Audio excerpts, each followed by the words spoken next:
Hi friends, എല്ലാവർക്കും daily English class റൂമിൻ്റെ മറ്റൊരു വീഡിയോയിലേക്ക് സ്വാഗതം. ഇന്നത്തെ ഈ ഒരു വീഡിയോയിൽ ഒന്നാമത്തെ പാഠം ദ മിസ്റ്റീരിയസ് പിക്ചറിൻ്റെ മുഴുവൻ ക്വസ്റ്റ്യൻ ആൻസറുമാണ് നമ്മൾ ചെയ്യാൻ പോകുന്നത്. അപ്പോൾ വീഡിയോ ആരംഭിക്കുന്നതിന് മുമ്പ് നിങ്ങൾ ആദ്യമായിട്ടാണ് ഈ ചാനൽ കാണുന്നതെങ്കിൽ ഈ ചാനൽ ഒന്ന് സബ്സ്ക്രൈബ് ചെയ്യുക. അതുപോലെ ഈ വീഡിയോ എല്ലാവർക്കും ഒന്ന് ഷെയർ ചെയ്യുക. ഒന്നാമത്തെ ചോദ്യം, where do the events narrated in the story take place? ഈ കഥയിൽ പറയുന്ന കാര്യങ്ങളൊക്കെ നടക്കുന്നത് എവിടെയാണ്? അപ്പം നമുക്കറിയാം ഇതിൻ്റെ ആൻസർ എന്ന് പറയുന്നത് the events take place at the palace of the archduke of Battenberg. Archduke of ബാറ്റൻബർഗിൻ്റെ കൊട്ടാരത്തിലാണ് ഈ കഥ നടക്കുന്നത്.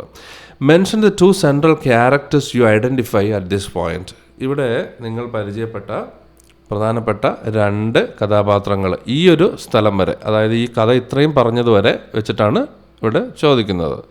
അപ്പോൾ നമ്മൾ ആ സമയം വരെ, ആ ഒരു പാരഗ്രാഫ് വരെ നമ്മൾ പരിചയപ്പെട്ട രണ്ട് പ്രധാനപ്പെട്ട ക്യാരക്ടേഴ്സ് എന്ന് പറയുന്നത് ഒന്ന് till the wandering painter and captain of the guards. മൂന്നാമത്തെ ചോദ്യം, what do you understand about the character of till? Is he A serious man or one with a sense of humour? How do you know this? അപ്പോൾ ഇവിടെ രണ്ട് ചോദ്യങ്ങളുണ്ട്. എങ്ങനെയുള്ള ഒരു വ്യക്തിയാണ് till? അദ്ദേഹം വളരെ സീരിയസ് ആയിട്ടുള്ള ഒരു വ്യക്തിയാണോ, അല്ലെങ്കിൽ അദ്ദേഹം തമാശയൊക്കെ പറയുന്ന ഹ്യൂമർ സെൻസ് ഉള്ള ഒരു വ്യക്തിയാണോ എന്നാണ് ചോദിച്ചിരിക്കുന്നത്. അപ്പോൾ നമുക്കറിയാം അതിൻ്റെ ആൻസറും അതുപോലെ അതിൻ്റെ എവിഡൻസും നമ്മൾ കൊടുക്കണം. Till is a man with sense of humour. This is evident from his witty responses.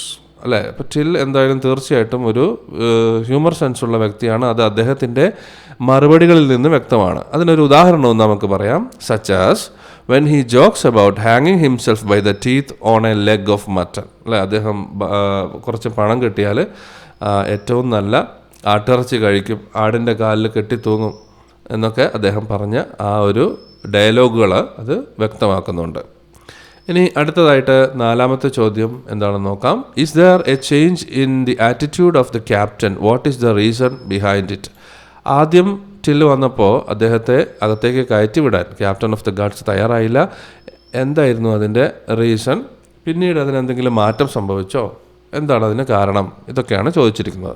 Yes, there is a change in the captain's attitude. Initially dismissive, he becomes respectful when he learns that Till is a painter from Flanders, a region renowned for its artist. അപ്പോൾ ഇദ്ദേഹത്തിന് മനസ്സ് മാറ്റാനുള്ള കാരണം, ഒന്ന് ഇദ്ദേഹം ഒരു painter ആണെന്നുള്ള കാര്യം, അതുപോലെ ഇദ്ദേഹം ഫ്ലാൻഡേഴ്സിൽ നിന്ന് വരുന്ന ഒരു പെയിൻറ്റർ ആണെന്നുള്ള കാര്യം. അപ്പോൾ ഈ കാര്യം കൊണ്ടാണ് ഇദ്ദേഹത്തെ ക്യാപ്റ്റൻ ഓഫ് ദ ഗാർഡ്സ് ടില്ലിനെ അകത്തേക്ക് വിടാൻ തയ്യാറായത്. അഞ്ചാമത്തെ ചോദ്യം, the language used by Till when he speaks to the archduke shows his respect for him. Pick out a few instances which shows this. അപ്പോൾ ഇവിടെ ടിൽ ഉപയോഗിക്കുന്ന ഒരു ലാംഗ്വേജ് എന്ന് പറയുന്നത് വലിയ ബഹുമാനത്തോടെയുള്ള ഒരു ഭാഷയാണ് അദ്ദേഹം ഉപയോഗിക്കുന്നത്. അപ്പോൾ അതിൻ്റെ ഉദാഹരണങ്ങൾ ഏതൊക്കെയാണെന്നാണ് ചോദിച്ചിരിക്കുന്നത്. May your highness pardon me for my rashness in thinking that one of my paintings will please your highness. You must forgive me, your highness, if I have dared to hope that this picture will please you. Perhaps your highness might wish to offer me the chair of the court painter who died recently. അപ്പോൾ 3 ഉദാഹരണങ്ങൾ ഇവിടെ കൊടുത്തിട്ടുണ്ട്. ഇതിലേതെങ്കിലും ഒരെണ്ണം എഴുതിയാൽ മതിയാവും. ആറാമത്തെ ചോദ്യം, what does Till wish to become? Till എന്താവാനാണ് ആഗ്രഹിച്ചത്? Till wishes to become the court painter of the archduke. Court painter ആകാനാണ് അദ്ദേഹം ആഗ്രഹിച്ചത്. ഇനി ഏഴാമത്തെ ചോദ്യം നോക്കാം. Do you think Till and his donkey are hungry? Give reasons for your answer. അപ്പോൾ ഈ ഒരു ചോദ്യത്തിൽ ടില്ലും അതുപോലെ ടില്ലിൻ്റെ വാഹനമായ ഈ ഒരു കഴുതയും ഹംഗ്രി, അവർക്ക് വിശക്കുന്നുണ്ടോ? എന്താണ് നിങ്ങളുടെ അഭിപ്രായം? അതിനെ കുറിച്ചുള്ള നിങ്ങളുടെ ആൻസർ എന്താണ്? Yes, till and his donkey are hungry. രണ്ടുപേരും വളരെ വിശപ്പ് ഉള്ള ആളുകളാണ്, അല്ലെങ്കിൽ വിശന്നിരിക്കുകയാണ്. Till mentions that he had nothing to eat for the past 3 days and that his donkey has been feeding on roadside grass and thorns. അപ്പോൾ കുറച്ച് ദിവസമായിട്ട് 3 ദിവസമായിട്ട് താനൊന്നും കഴിച്ചിട്ടില്ല.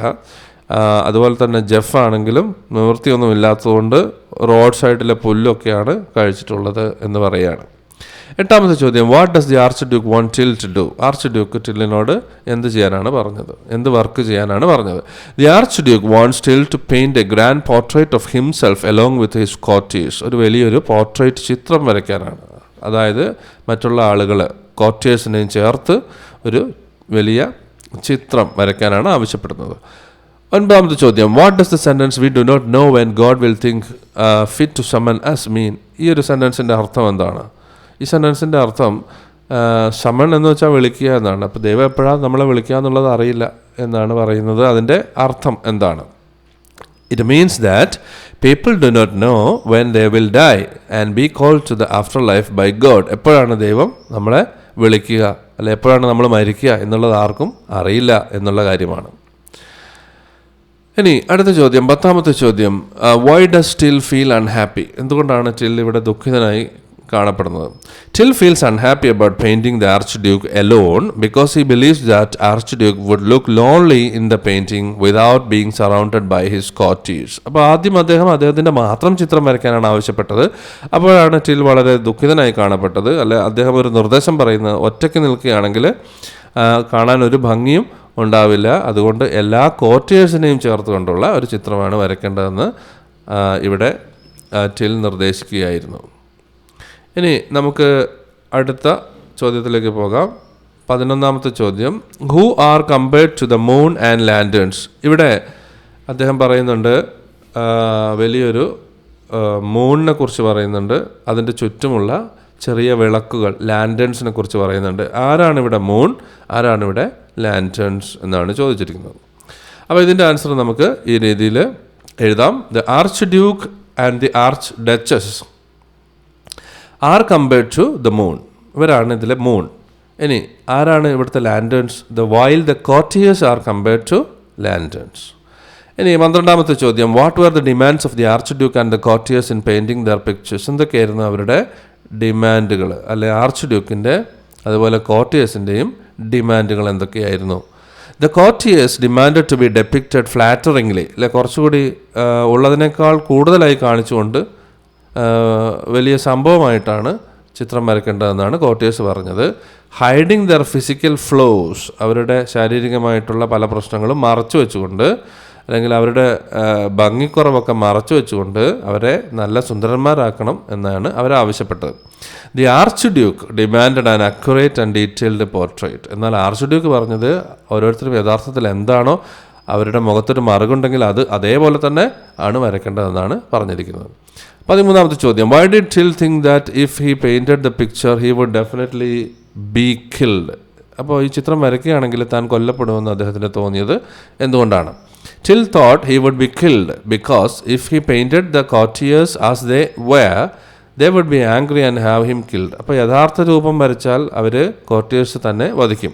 If he painted them flatteringly, എന്നാൽ അവരെ കൂടുതൽ സുന്ദരന്മാരാക്കി വരച്ചാലോ, the archduke would be displeased and have him killed for disobedience. ആർച്ച്ഡ്യൂക്കിന് അത് ഇഷ്ടപ്പെടില്ല, ആർച്ച്ഡ്യൂക്ക് തന്നെ കൊല്ലും. അപ്പോൾ ഒന്നും ചെയ്യാൻ പറ്റാത്ത ഒരു അവസ്ഥയിലാണ് ഇവിടെ ഉള്ളത്. ഇനി 14ാമത്തെ ചോദ്യം, what will Till do to save himself from being killed?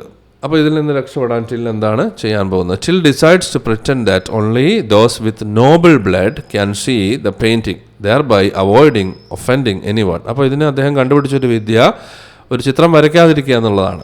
എന്നിട്ട് പറയുക, ഈ ചിത്രം ഉണ്ട്, അവിടെ ഒരു ചിത്രമുണ്ട്, ആ ചിത്രം നല്ല കുടുംബത്തിൽപ്പെട്ട ആളുകൾക്ക് മാത്രമേ കാണാൻ പറ്റുകയുള്ളൂ എന്ന് പറയുന്ന ഒരു ട്രിക്കാണ് ഇവിടെ അദ്ദേഹം ഉപയോഗിച്ചത്. 15, how did Till manage to stay in the court for long? How many days did he finally get to complete the picture? Till manage to stay in the court by continuously delaying the completion of the painting. അപ്പോൾ ഈ painting ചെയ്യാനാണെന്ന് പറഞ്ഞ് കുറേ ദിവസം അവിടെ കൂടുന്നുണ്ട്. അവിടെയുള്ള എല്ലാ സുഖ സൗകര്യങ്ങളും അദ്ദേഹം ആസ്വദിക്കുന്നുണ്ട്, അവിടുത്തെ ഹോസ്പിറ്റാലിറ്റി എൻജോയ് ചെയ്യുന്നുണ്ട്. അങ്ങനെ അവസാനം ഹി ഫൈനലി ഗോട്ട് 60 days, 60 ദിവസം അവിടെ സുന്ദരമായി താമസിക്കുന്നു. What is special about the picture? ഈ ചിത്രത്തിൻ്റെ പ്രത്യേകത എന്താണ്? The picture is special because Till claims that only those with noble blood can see it. അപ്പം നല്ല കുടുംബത്തിൽപ്പെട്ട ആളുകൾ, നല്ല ആളുകളുടെ മക്കൾക്ക് മാത്രമേ ഈ ഒരു ചിത്രം കാണാൻ കഴിയുകയുള്ളൂ. ഇൻ റിയാലിറ്റി, എന്നാൽ യഥാർത്ഥത്തിൽ ദർ ഈസ് നോ പിക്ചർ, അവിടെ ഒരു ചിത്രവും ഇല്ലായിരുന്നു. അടുത്ത ചോദ്യം നോക്കാം. Is the jester A mere fool? Why do you think so? അപ്പോൾ കൊട്ടാരത്തിലെ കോമാളി അല്ലെങ്കിൽ വിദൂഷകൻ, അദ്ദേഹം ഒരു ഫൂളാണോ? എന്തുകൊണ്ടാണ് നിങ്ങൾക്ക് അങ്ങനെ തോന്നുന്നത് എന്നാണ് ഇവിടെ ഒരു ചോദ്യം ചോദിച്ചിരിക്കുന്നത്.